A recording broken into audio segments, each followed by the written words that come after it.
लगन, विश्वास पैदा करने के लिए आवश्यक प्रयास। दौलतमंद बनने की ओर 8वां कदम। चाहत को इसके आर्थिक रूप में रूपांतरित करने की प्रक्रिया में लगन एक अनिवार्य तत्व है। लगन का आधार इच्छा शक्ति है। इच्छा शक्ति और प्रबल इच्छा जब सही तरीके से मिल जाते हैं तो एक ऐसा युग्म बन जाता है जिसका कोई तोड़ नहीं है। जो लोग बेहद अमीर बनते हैं और उन्हें आमतौर पर भाव शून्य और कई बार निर्मम भी समझा जाता है, प्रायः उन्हें गलत समझा जाता है। उनमें इच्छा शक्ति होती है जिसे वो लगन के साथ मिला देते हैं और इस तरह से वो अपने लक्ष्यों को हासिल करना सुनिश्चित कर लेते हैं। हेनरी फोर्ड को भी क्रूर और निर्मम समझा जाता रहा है। ये गलतफहमी इसलिए हुई कि वो ऑफिस में अपने प्लान के प्रति लगन से जुटे रहते और जुटे रहने के लिए जोर देते थे। ज्यादातर लोग पहली मुश्किल या पहली मुसीबत सामने आते ही अपने लक्ष्यों और इरादों को दूर फेंक देते हैं। कुछ लोग सारे विरोध के बावजूद आगे बढ़ते हैं जब तक कि वो अपने लक्ष्य को हासिल न कर लें।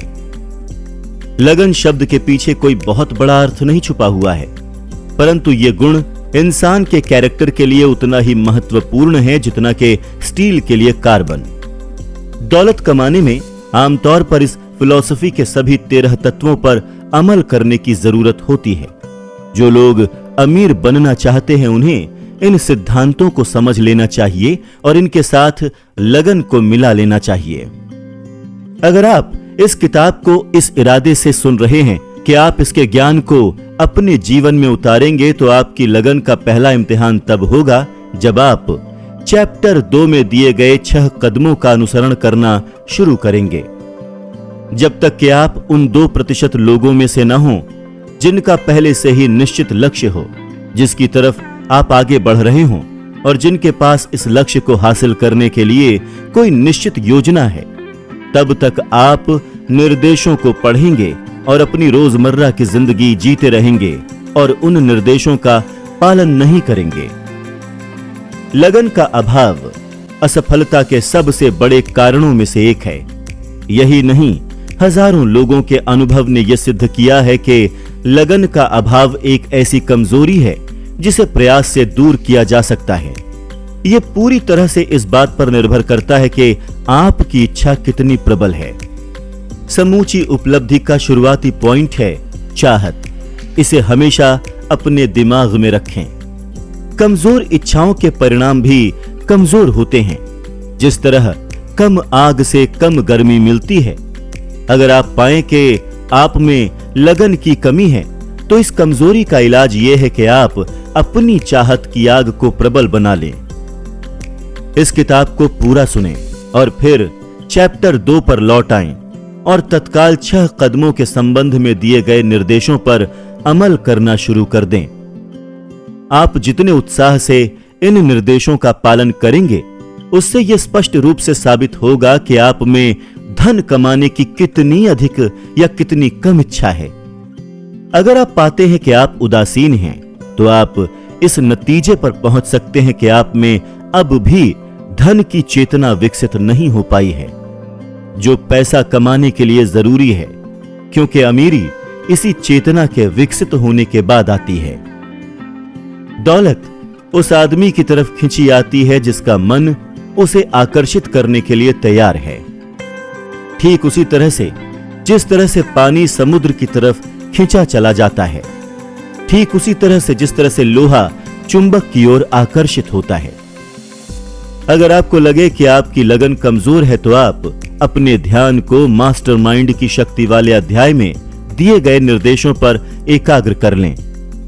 अपने चारों तरफ मास्टरमाइंड समूह का घेरा बना लें और इस समूह के सदस्यों के सहयोग पूर्ण प्रयासों से आप लगन को विकसित कर सकते हैं। सेल्फ सजेशन और कॉन्शियंस के चैप्टर्स में भी आप लगन को विकसित करने के लिए अतिरिक्त निर्देश पाएंगे। इन चैप्टर्स में बताए गए निर्देशों का पालन करें जब तक कि प्रकृति आपके कॉन्शियंस में बनी तस्वीर के अनुसार आपकी इच्छित वस्तु आपको प्रदान न कर दे। उस पॉइंट के बाद आपकी राह में लगन की कमी के कारण कोई बाधा नहीं आएगी।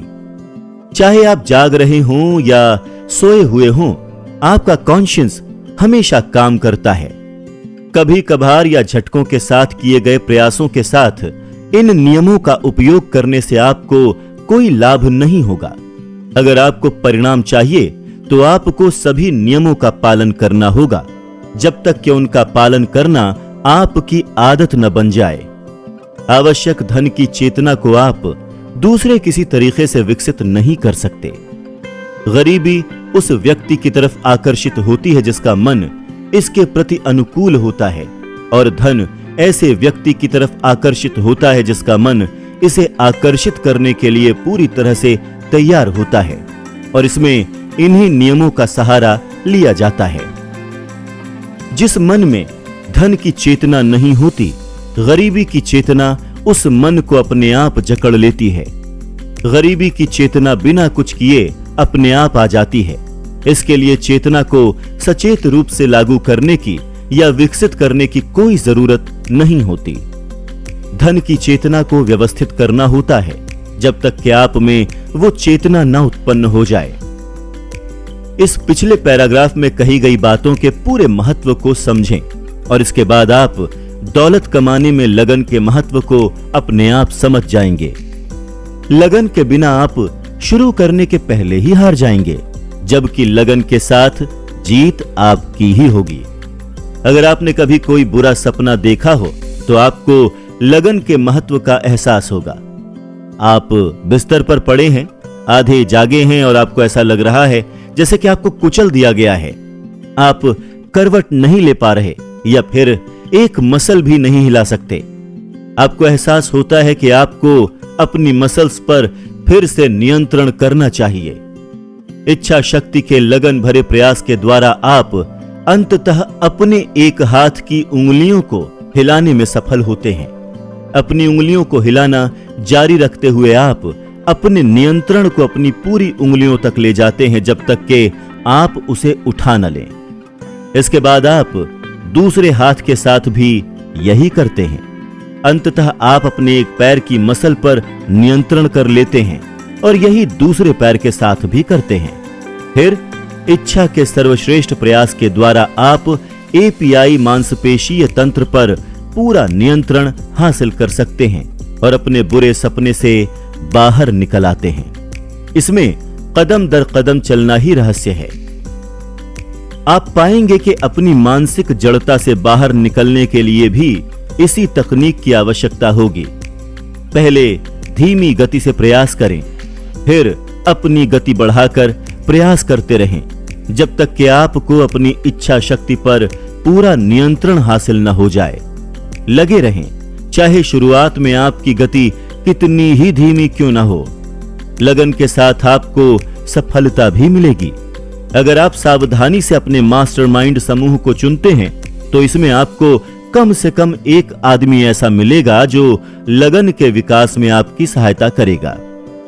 कुछ लोगों ने बेहद अमीरी इसीलिए हासिल की क्योंकि परिस्थितियों ने उन्हें ऐसा करने के लिए विवश किया था और उन्हें मजबूरन लगनशील बनना पड़ा। जिन्होंने लगन की आदत डाली है उन्होंने एक तरह से असफलता का बीमा करा लिया है। चाहे वो कितनी ही बार असफल हो जाएं, पर वो आखिरकार शिखर पर पहुंच ही जाते हैं। कई बार तो ऐसा लगता है जैसे कि कोई छुपा हुआ मार्गदर्शक कहीं पर है जो निराशाजनक अनुभवों द्वारा लोगों को परखता है। जो लोग हारने के बाद अपने आप को उठा लेते हैं और कोशिश करना जारी रखते हैं और अंततः सफल हो जाते हैं, उनसे बाद में दुनिया कहती है, शाबाश, हम जानते थे कि तुम ये कर सकते हो। छुपा हुआ मार्गदर्शक लगन के इतिहास से गुजरे बिना किसी को भी महान उपलब्धि का आनंद नहीं लेने देता। जो लोग इम्तिहान नहीं देते वो इसमें पास नहीं होते।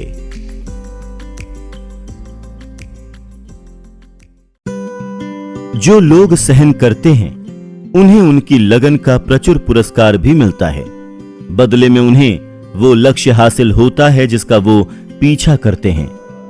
यही सब कुछ नहीं है, उन्हें फिजिकल समृद्धि के अतिरिक्त भी बहुत कुछ प्राप्त होता है। ये ज्ञान की हर असफलता अपने साथ अपने ही बराबरी के लाभ का बीज लाती है। इस नियम के एक्सेप्शंस हैं। कुछ लोग अनुभव से लगन के महत्व को जानते हैं। ये ऐसे लोग हैं जिन्होंने हार को स्वीकार नहीं किया, उन्होंने इसे केवल एक क्षणिक अनुभव माना। ये ऐसे लोग हैं जिनकी इच्छाएं लगन से इतना जुड़ी हुई हैं कि उनकी पराजय आखिरकार विजय में बदल जाती है। हम जो जिंदगी के हाशिए पर खड़े रहते हैं, बड़ी संख्या में उन लोगों को देखते हैं जो हार कर जमीन पर गिर चुके हैं, परंतु वो कभी उठकर खड़े नहीं होते। दूसरी ओर हम देखते हैं कि कुछ लोग ये मानते हैं कि पराजय कुछ और नहीं बल्कि अधिक प्रयास करने की प्रेरणा है। सौभाग्य से ये लोग जिंदगी के रिवर्स गियर को कभी स्वीकारते नहीं, परंतु हम जिसे देख नहीं पाते और जिसके अस्तित्व के बारे में अधिकांश लोग अनजान रहते हैं, वो ऐसी मौन परंतु प्रबल शक्ति है जो न लोगों की मदद के लिए आगे आती है, जो निराशा के विरुद्ध संघर्ष करते हैं। अगर हम इस शक्ति को कोई नाम देना चाहें तो हमें इसे लगन कहना होगा। हम सभी ये बात जानते हैं कि अगर किसी में लगन न हो तो वो जिंदगी के किसी भी क्षेत्र में महत्वपूर्ण सफलता हासिल नहीं कर सकता। लगन की शक्ति का एक बेहतरीन एग्जाम्पल है हॉलीवुड। दुनिया के हर कोने से लोग हॉलीवुड आते हैं ताकि वो ताकत, धन, भाग्य, प्यार और शोहरत कमा सकें, या फिर जो भी इंसान सफलता के रूप में देखता है वो सब हासिल कर सकें। ऐसे ही एक बार एक व्यक्ति ने हॉलीवुड में कदम रखा और दुनिया ने देखा कि एक और व्यक्ति ने हॉलीवुड पर अपना कब्जा जमा लिया। पर हॉलीवुड इतनी आसानी से किसी को जमने नहीं देता। इसके लिए योग्यता के साथ कभी हार न मानने की आदत होना चाहिए, तभी हॉलीवुड उस पर पैसों की बारिश करता है। पूरा रहस्य सिर्फ एक शब्द में है और वो शब्द है लगन। एक्टर जिसने हमें एशिया के मार्शल आर्ट्स के लिए जागरूक किया था वो था ब्रूस ली। उसे जाने कब का भुला दिया गया होता अगर उसके पास लगन न होती। ली चीन से अमेरिका सिर्फ सपना और अपने साथ कठिन परिश्रम की ताकत लेकर पहुंचे। अपनी युवावस्था में उन्होंने कंगफू पर महारत हासिल कर ली थी और फिर वो कंगफू के प्रोफेसर बन गए, परंतु उनका मुख्य लक्ष्य एक्टर बनने का था। उन्होंने कुछ फिल्मों और टीवी पर छोटे मोटे रोल किए, पर उन्हें ऐसा लगता है कि उनका सबसे बड़ा ब्रेक तब मिलने वाला था जब टीवी सीरियल के प्रोड्यूसर को एक कुंग-फू सीरियल के लिए एक ऐसा एक्टर चाहिए था जिसे मार्शल आर्ट्स का ज्ञान हो। वो स्क्रीन टेस्ट में पास हो गए थे और उन्हें उस रोल को पाने की उम्मीद जागने लगी थी, पर दुर्भाग्यवश वो रोल एक अन्य एक्टर डेविड कार्डाइन को दे दिया गया था। निराश ली एक्टिंग छोड़कर फिर से प्रोफेसर बनने जा रहे थे। जब एशियाई लोगों को यह बात पता चली तो उन्होंने उन्हें हार न मानने का और कार्य के प्रति लगन से समर्पित रहने का सुझाव दिया। जल्दी ही यह बात फिल्म इंडस्ट्री के हर तरह के लोगों के बीच फैल गई और ली ने नए रोल के लिए प्रयास करना जारी रखा। उन्होंने कभी हार नहीं मानी। उन्होंने कई फिल्मों में कई रोल किए और उनकी छवि एक ऐसे एक्टर के रूप में बनी जिन्होंने मार्शल आर्ट्स के प्रति संपूर्ण विश्व में जागरूकता फैलाई। इसी वजह से उनका एशियाई देशों में ही नहीं बल्कि संपूर्ण विश्व में सम्मान किया जाता है। ये दुखद था कि उनके इस सफलतम जीवन का अंत बहुत ही कम आयु में हो गया, पर उनकी प्रसिद्धि आज भी है। ब्रूस ली को सिर्फ उनके फॉलोअर्स द्वारा ही नहीं याद किया जाता, बल्कि उन लोगों के द्वारा भी याद किया जाता है जो उस समय पैदा भी नहीं हुए थे जब उनका जन्म हुआ था। आज भी उनके टीवी शो और फिल्में संपूर्ण विश्व में देखे जाते हैं। बच्चन साहब की कविता भी इस बात पर सटीक बैठती है। कोशिश करने वालों की हार नहीं होती। लगन एक मानसिक अवस्था है, इसलिए इसे विकसित किया जा सकता है। सभी मानसिक अवस्थाओं की तरह ही लगन भी निश्चित कारणों पर आधारित है, जो इस तरह से हैं। पहला, निश्चित उद्देश्य। आप क्या चाहते हैं ये जानना लगन के विकास का पहला और शायद सबसे महत्वपूर्ण कदम है। ये एक दृढ़ निश्चित व्यक्ति को कई बाधाओं के पार ले जाता है। दूसरा, चाहत। जब किसी वस्तु को हासिल करने की आपकी प्रबल चाहत हो तो लगन हासिल करना और उसे बनाए रखना तुलनात्मक रूप से आसान हो जाता है। तीसरा, आत्मनिर्भरता। जब किसी योजना को सफलतापूर्वक पूरा करने की अपनी योग्यता में आपको विश्वास होता है तो आपको प्रोत्साहन मिलता है कि आप उस योजना को लगन से पूरा करें। आत्मनिर्भरता उस सिद्धांत के प्रयोग द्वारा विकसित की जा सकती है जिसका वर्णन आत्म सुझाव वाले चैप्टर में है। चौथा, योजनाओं की निश्चितता। सुव्यवस्थित योजनाएं, चाहे वो कमजोर और पूरी तरह से अव्यवहारिक हों, लगन को प्रोत्साहित करती हैं। पांचवां, सटीक ज्ञान। यह जानकारी कि आपकी योजनाएं दमदार हैं और अनुभव या ओवरव्यू पर आधारित हैं, लगन को प्रोत्साहित करती हैं। जानने के बजाय अनुमान लगाने से लगन नष्ट हो जाती है। छठा, सहयोग। सहानुभूति, समझ और दूसरों के साथ सद्भावपूर्ण सहयोग से लगन विकसित होती है। सातवां, इच्छा शक्ति।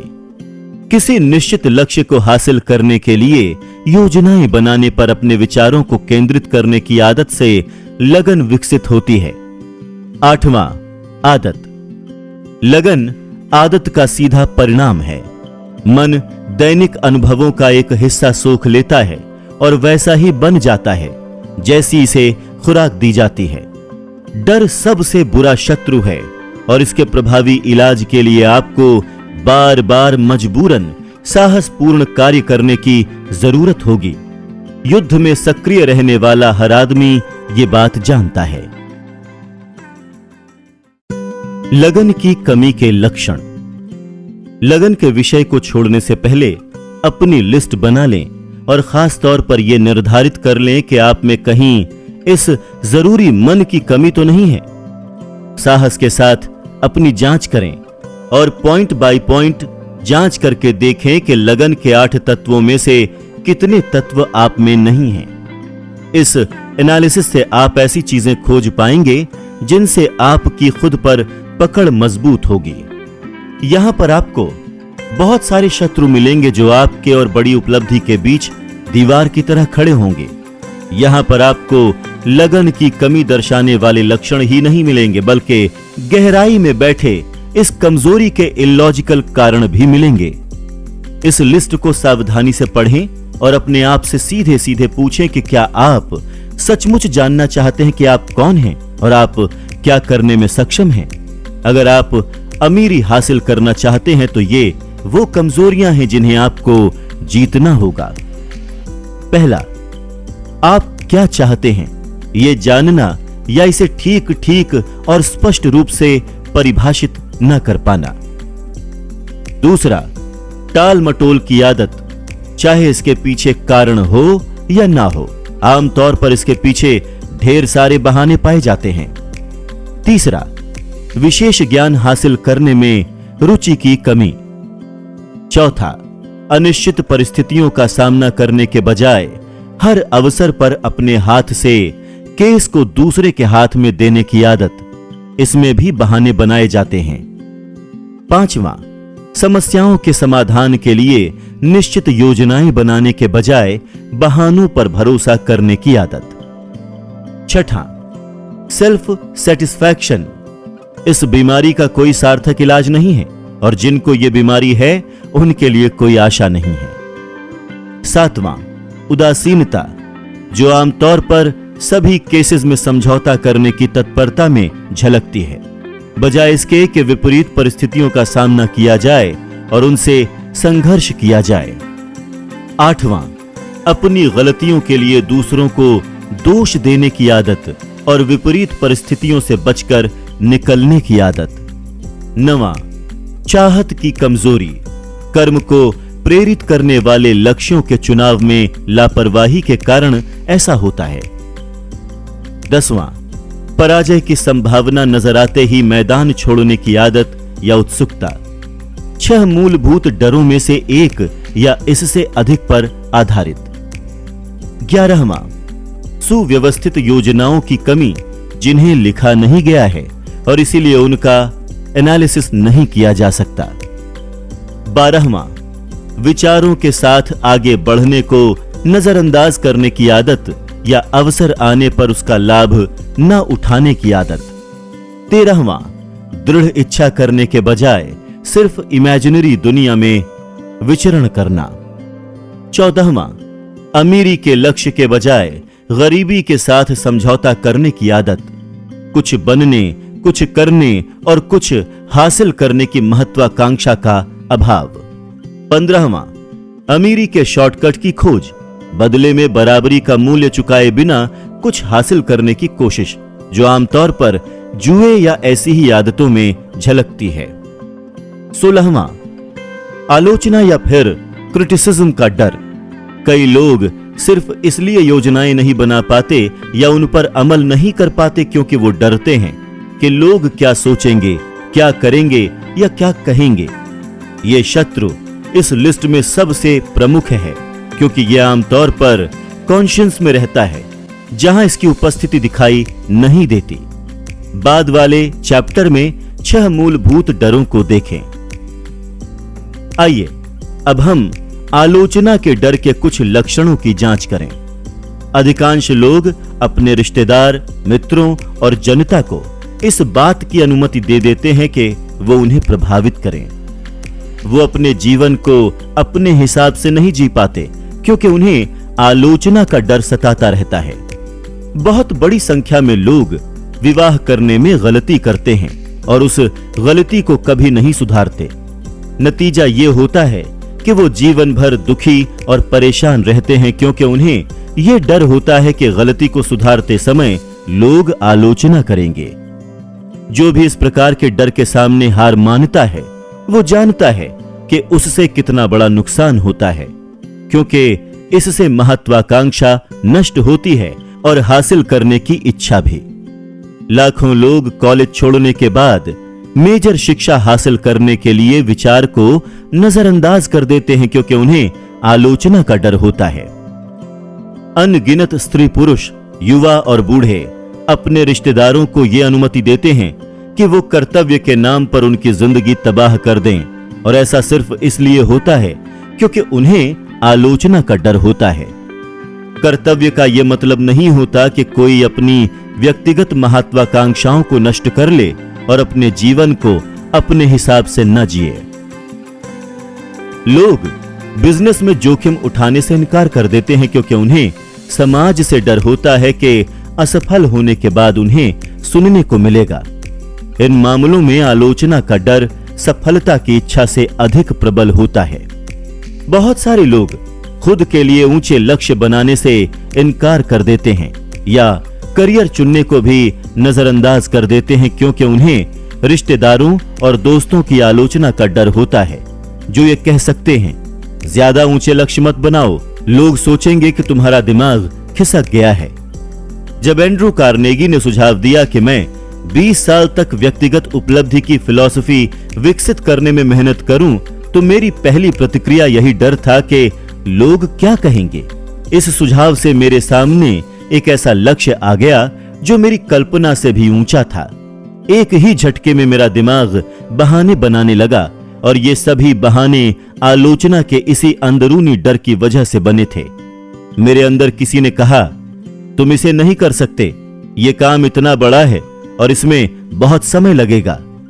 तुम्हारे रिश्तेदार क्या सोचेंगे और तुम अपनी रोजी रोटी कैसे चलाओगे? किसी ने भी अब तक सफलता की कोई फिलॉसफी नहीं बनाई है। तुम्हें यह विश्वास करने का क्या अधिकार है कि तुम ऐसा कर सकते हो? वैसे भी तुम हो कौन जो इतने ऊंचे लक्ष्य बनाओ? याद रखो कि तुम गरीब परिवार में जन्मे हो।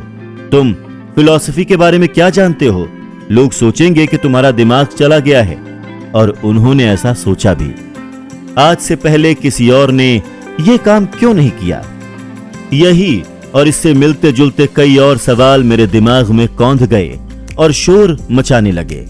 ऐसा लग रहा था जैसे सारी दुनिया अचानक से मेरी तरफ आने लगी है और मेरी हंसी उड़ाने पर तुली हुई है। ऐसा लग रहा था जैसे कि हर कोई ये चाहता हो कि मैं कार्नेगी के सुझाव को पूरा करने से पहले ही हार मान लूं। मेरे पास एक अच्छा अवसर था कि मैं वहीं पर तत्काल अपनी महत्वाकांक्षा का गला घोंट दूं, इससे पहले कि यह मुझ पर हावी हो जाए। बाद में जब मैंने हजारों लोगों का एनालिसिस किया तो मैंने पाया कि अधिकांश विचार मुर्दा पैदा होते हैं। तत्काल कर्म की निश्चित योजनाएं बनाकर ही हम उनमें जीवन की सांस फूंकते हैं। विचार को पालने का सही समय इसके जन्म का समय होता है। इसके पैदा होने के बाद गुजरा हुआ हर पल, हर मिनट उसके जिंदा रहने को अधिक सुनिश्चित करता है। अधिकांश विचारों की मौत के पीछे आलोचना का डर होता है, जिसकी वजह से वो योजना और कर्म की अवस्थाओं तक नहीं पहुंच पाते। आलोचना से न घबराने वाला एक बेहतरीन उदाहरण फ्रेड स्मिथ हैं, जिनके ऊपर आलोचना का कोई असर नहीं पड़ा और वो दृढ़ता से अपने सपने को पूरा करने पर लगे रहे। फेडरल एक्सप्रेस की इसी सफलता को पिछले चैप्टर में बताया गया है। कई लोगों को यह विश्वास होता है कि फिजिकल सफलता, सांसारिक सफलता सौभाग्यशाली अवसरों का परिणाम होती है। इस विश्वास के पीछे आधार है, परंतु जो लोग केवल किस्मत के भरोसे ही बैठे रहते हैं वो लगभग हमेशा ही निराश होते हैं, क्योंकि वो एक और महत्वपूर्ण तत्व को नजरअंदाज कर देते हैं। अगर आप अपनी सफलता सुनिश्चित करना चाहते हैं तो यह तत्व आप में मौजूद होना चाहिए। यही वो ज्ञान है जिसकी मदद से आप अपनी इच्छा से सौभाग्यशाली अवसर बना सकते हैं। टॉम मोनागन को ही देख लें, जिन्होंने डोमिनोज पिज्जा को एक स्टोर से दुनिया भर में हजारों होम डिलीवरी आउटलेट्स में तब्दील कर दिया। ये सब यूं ही नहीं हुआ, इसके लिए 30 वर्ष का समय लग गया। सन 1989 में उन्होंने समाज सेवा के लिए अपनी सफलतम कंपनी को बेचने का निर्णय ले लिया, परंतु उनका प्लान सफल नहीं हो सका। जिस कंपनी ने डोमिनोज पिज्जा को खरीदा था वो दिवालिया होने के कगार पर पहुंच गई, जिस कारण लगभग 2.5 वर्षों के बाद मनोघम को फिर से वापस आना पड़ा। कम्युनिटी को फिर से खड़ा करने के लिए बहुत ही कठिन परिश्रम और लगन की जरूरत पड़ी। मनोघम ने यह समर्पण अपनी जिंदगी के शुरुआती दिनों में ही सीख लिया था। बचपन में ही उन्होंने नुकसान, गरीबी और कुप्रथाओं से एक उद्यमी के रूप में पहचान बनाई थी। एक बार फिर से उन्होंने 6000 स्टोर्स पहुंचाने में अपनी संपूर्ण ताकत झोंक दी। इन 6000 में से 100 स्टोर यूनाइटेड स्टेट्स में ही थे। एक बार फिर से चेन जब अपनी गति से बढ़ने लगी, मनोघम ने प्रमोशन के लिए एक नया डिलीवरी नियम लागू किया। इसने ग्राहकों को उनके घर में 30 मिनट में डोमिनोज पिज्जा पहुंचाने की सुविधा दी। 30 मिनट में पिज्जा पहुंचाने के चक्कर में डिलीवरी करने वाले वाहनों की रफ्तार के कारण उन्हें कचहरी के चक्कर भी लगाने पड़े। एक महिला जिसे इसी वजह से दुर्घटनाग्रस्त होना पड़ा था, मनोघम ने उसे $30 लाख दिए। अंत में एक और महिला को $780 लाख देने पड़े। इसके पश्चात उन्होंने इस 30 मिनट गारंटी नियम को हटा लिया। इस भारी नुकसान के बावजूद मनोघम ने हार नहीं मानी। उन्होंने अधिक पैसा, अधिक ताकत और समय लगाया और अपनी कंपनी को फिर से गति पकड़ा दी। उनके इस लगन और सकारात्मक सोच ने उनकी टीम को प्रोत्साहित किया और यही कारण है कि डोमिनोज अपनी इंडस्ट्री में सबसे सफल कंपनी है। आप जिन पहले 100 लोगों से मिले उनका टेस्ट करें, उनसे पूछें कि वो जीवन में सबसे अधिक क्या चाहते हैं, और उनमें से 98 लोग आपको ये नहीं बता पाएंगे। अगर आप जवाब देने के लिए उन पर जोर डालेंगे तो कुछ कहेंगे सुरक्षा, कुछ कहेंगे धन, कुछ कहेंगे सुख, बाकी कहेंगे शोहरत और शक्ति, और बचे हुए लोग कहेंगे सामाजिक प्रतिष्ठा, आरामदेह जीवन, गाने, नाचने या लिखने की योग्यता। परंतु उनमें से कोई भी इनको परिभाषित करने में असमर्थ नहीं होगा, या आपको उस योजना के बारे में हल्का सा संकेत भी नहीं दे पाएगा जिसके द्वारा वो अपनी अस्पष्ट इच्छाओं को हासिल करने की अपेक्षा रखते हैं। अमीरी सिर्फ कल्पनाओं से नहीं आती, अमीरी निश्चित योजनाओं पर रिएक्शन के रूप में ही आती है, जिनके पीछे निश्चित इच्छाएं हों और निरंतर लगन हो। लगन कैसे विकसित करें? लगन की आदत डालने के 4 आसान कदम हैं। इनके लिए यह आवश्यक नहीं है कि आप में बहुत बुद्धि हो या आप उच्च शिक्षित हों या आपको इसमें बहुत समय या प्रयास देना पड़े। तो आवश्यक कदम इस तरह से हैं। पहला, निश्चित लक्ष्य जिसके बीच इसकी प्राप्ति की प्रबल इच्छा हो। दूसरा, एक निश्चित योजना जिस पर लगातार काम किया जाए। तीसरा, एक मन जो सभी नकारात्मक और डिमोटिवेट करने वाले प्रभावों की तरफ से कसकर बंद हो, जिनमें रिश्तेदारों, मित्रों और परिचितों के नकारात्मक सुझाव भी शामिल हैं। चौथा, एक या एक से अधिक ऐसे व्यक्तियों के साथ मित्रतापूर्ण गठबंधन जो आपकी योजना और लक्ष्य को लेकर आपको प्रोत्साहित करें। ये 4 कदम जीवन के सभी क्षेत्रों में सफलता के लिए अनिवार्य हैं। इस फिलॉसफी के 13 सिद्धांतों का मुख्य उद्देश्य यही है कि आप इन 4 कदमों को अपनी आदत बना लें। यही वो कदम है जिनके द्वारा इंसान अपने आर्थिक भाग्य को नियंत्रित कर सकता है। यही वो कदम हैं जो विचार को स्वतंत्रता की ओर ले जाते हैं। यही वो कदम हैं जो अमीरी की ओर ले जाते हैं। यही आपको शक्ति, प्रसिद्धि और सांस्कारिक प्रतिष्ठा का रास्ता दिखाते हैं। यही वो 4 कदम हैं जो आपको लाभदायक अवसरों की गारंटी देते हैं। यही वो कदम हैं जो सपनों को रियलिटी में बदलते हैं। यही आपको डर, हताशा, उदासीनता पर विजय दिलवाते हैं। जो इन 4 कदमों को उठाना सीख जाते हैं, उन सभी के लिए एक शानदार पुरस्कार है। यह पुरस्कार है अपना खुद का भविष्य लिखने का अधिकार और जीवन से अपनी मुंह मांगी कीमत मांगने और पाने का रास्ता। लगनशील व्यक्तियों के पास वो कौन सी रहस्यमयी शक्ति होती है जिसकी वजह से उनमें मुश्किलों पर विजय प्राप्त करने की क्षमता होती है? क्या लगन का गुण इंसान के मन में किसी तरह की स्पिरिचुअल, मेंटल या फिर केमिकल गतिविधि को उत्पन्न करता है जो मेटाफिजिकल शक्तियों को उनके संपर्क में ले आती है? क्या असीम शक्ति उस शक्ति के पक्ष में हो जाती है जो युद्ध हार जाने के बाद भी संघर्ष करता रहता है जब सारी दुनिया उसके विचार खेमे में हो? ये और इसी तरह के कई और सवाल मेरे मन में तब आए जब मैंने हेनरी फोर्ड जैसे लोगों को ओवरव्यू किया, जिन्होंने शून्य से शुरुआत की और बाद में विराट औद्योगिक साम्राज्य स्थापित किया, तथा शुरुआत में उनके पास लगन के सिवाय कुछ भी नहीं था। थॉमस अल्वा एडिसन को ले लें, जो सिर्फ 3 महीने स्कूल गए थे, परंतु वो विश्व के महान आविष्कारक बन गए और उन्होंने लगन को talking machine, moving picture machine और बिजली के बल्ब और 50 अन्य उपयोगी आविष्कारों में परिवर्तित कर दिया।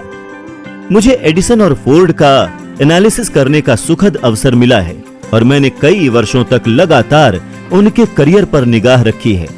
मैंने उनका करीब से अध्ययन किया है और इसलिए मैं ये बात वास्तविक ज्ञान के आधार पर कह रहा हूं कि मैंने उन दोनों में ही लगन के अतिरिक्त और कोई गुण नहीं देखा जिससे ये दूर दूर तक आभास हो कि वो उनकी महान उपलब्धियों का स्रोत हो सकता है।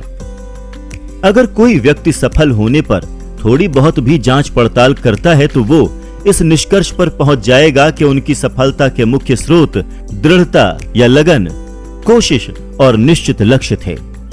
समर्पण और लगन का एक बेहतरीन उदाहरण स्टारबक मैन होवार्ड शुल्ज हैं। किसी नए विचार के सफल होने के लिए 3 तत्वों की जरूरत होती है: उद्देश्य, धैर्य और दृढ़ विश्वास। शुल्ज को सिएटल में एक छोटी सी कॉफी डिस्ट्रीब्यूटर, जिसके कुछ आउटलेट्स थे, उसमें सेल्स और मार्केटिंग को मैनेज करने के लिए नौकरी मिली। उनकी उस समय शादी हुई थी और उम्र मात्र 29 वर्ष थी। उन्होंने और उनकी पत्नी ने इस नई नौकरी के लिए न्यूयॉर्क शहर का अपना घर छोड़ दिया। 1 वर्ष के बाद शुल्ज एक व्यावसायिक ट्रिप पर इटली गए हुए थे। उन्होंने वहां देखा तो पाया कि इटालियन संस्कृति में कॉफी कितनी महत्वपूर्ण है। वास्तविकता में उनकी सुबह की शुरुआत बेहतरीन कॉफी बार में 1 कप कॉफी से होती है। काम के पश्चात मित्र और कोवर्कर्स एक बार फिर से कॉफी बार में मिलते तथा घर वापस जाने से पहले कॉफी की चुस्की का आनंद लेते। ये इटालियन जिंदगी का अभिन्न अंग है। शूल्स के मन में यह विचार कौंधा कि इसकी शुरुआत अमेरिका में भी की जा सकती है। उन्हें ऐसा लगा कि स्टारबक्स की शानदार कॉफी अमेरिका में नई शुरुआत कर सकती है। इस चेन को बनाना शूल्स का जुनून बन गया। वो कॉफी बार की चेन बनाने के लिए दृढ़ प्रतिज्ञ हो गए। परंतु स्टारबक्स कॉफी के मालिक उनकी बात से सहमत नहीं थे।